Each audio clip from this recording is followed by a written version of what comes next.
The live TV, सच सबसे आगे। नमस्कार, मैं हूं रंजीत झा और आप देख रहे हैं द लाइव टीवी। इजराइल को जोरदार झटका लगा है।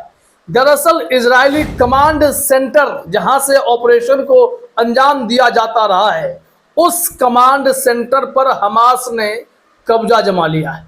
मोर्टार की इतनी बरसात कर दी, इतने गोले दागे कि कमांड सेंटर में बैठे इजरायली फोर्स वहां से भाग खड़ी हुई और हमास के लड़ाकों ने कब्जा जमा लिया है। इतना ही नहीं, इजराइल चौतरफा मार झेलने लगा है। यमन ने भी इजराइल के एक शहर को टारगेट किया है और बड़ा हमला कर दिया है। इसके अलावा जो और एक खबर आई कि जिस अल शिफा अस्पताल में घुसकर यहां इजरायली फोर्स ने तांडव मचाया था, 400 लोगों की नृशंस हत्या कर डाली, उसी अल शिफा अस्पताल से भी अब इन्हें भागना पड़ा है। ये मैदान छोड़ने जा रहे हैं और दूसरी तरफ इजराइल में नेतन्याहू के खिलाफ जबरदस्त बवाल और प्रदर्शन का सिलसिला अनवरत जारी है। ऐसे में नेतन्याहू काफी दबाव महसूस करने लगे हैं। तो चलिए सिलसिलेवार तरीके से तमाम घटनाओं से हम आपको अपडेट कराते हैं। सबसे पहला ट्वीट आप मिश्रा अमरेश का यह देखिए।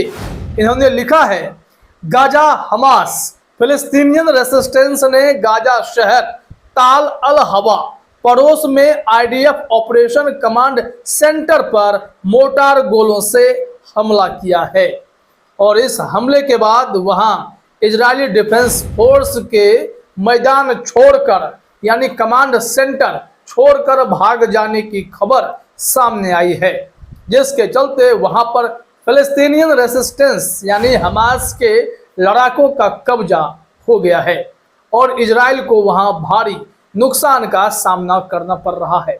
वैसे भी इजराइल गाजा पट्टी में जमीनी युद्ध में हमास से जीत ही नहीं सका।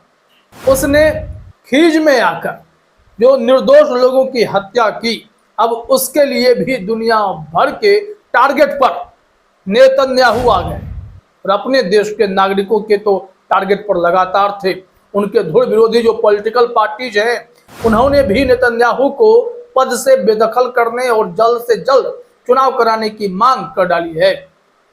आप जानते हैं कि कैसे हमास के कब्जे में कई इजरायली सिविलियंस भी हैं और जिन्हें छुड़ाने का वादा नेतन्याहू ने किया था अपने नागरिकों से, लेकिन अपने ही नागरिकों को भी वो धोखा दे गए।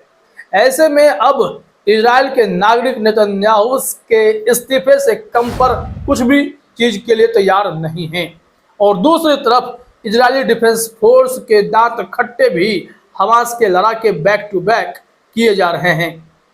यहाँ देखिए एक और खबर हमारे पास है, जो यमन वाली बात हम बता रहे थे आपको, उसके विजुअल्स भी हैं। जरा आपने स्क्रीन पर देखिए, ये जो विजुअल्स देख रहे हैं, ये अटैक किया गया है इजराइल के शहर इलियट को और उसी से जुड़ा हुआ है। यह मैप भी है जहां जहां निशाना साधा गया है।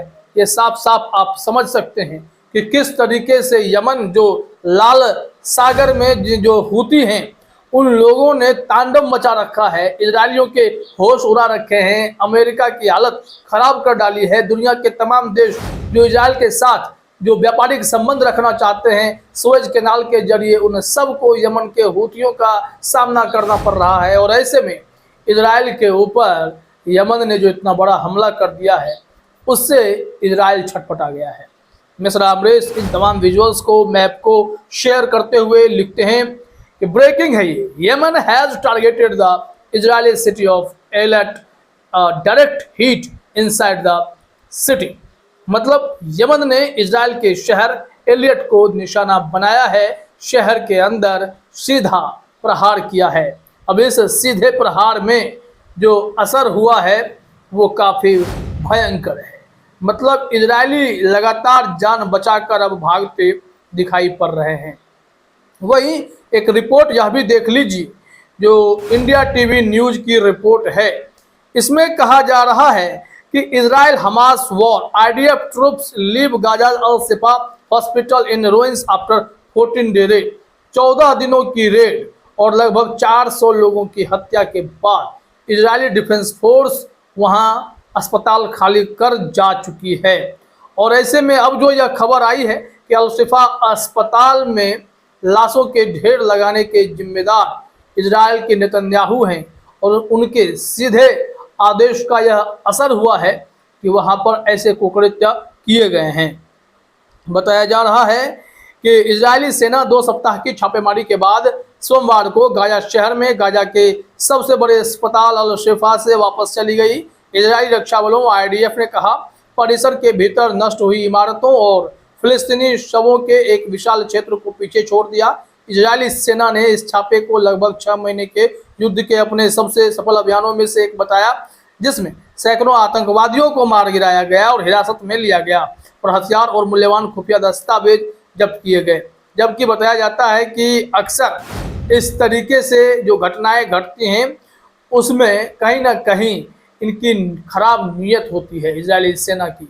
वो अपने आका के इशारे पर ही सिर्फ और सिर्फ मौत का तांडव मचाकर लोगों को डराना धमकाना चाहते हैं। लेकिन सच्चाई यही है कि अब यह क्लियर हो रखा है, यह सब नेतन्याहू के इशारे पर हुआ है।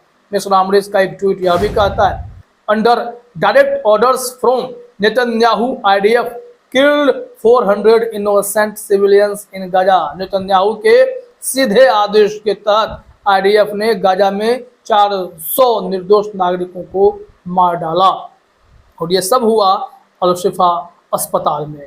लेकिन इसके बदले ताबड़तोड़ हमले किए जा रहे हैं, एक के बाद एक। गाजा से हमास के लड़ाकों ने मुंहतोड़ जवाब देना शुरू कर दिया है इजरायली फोर्स को।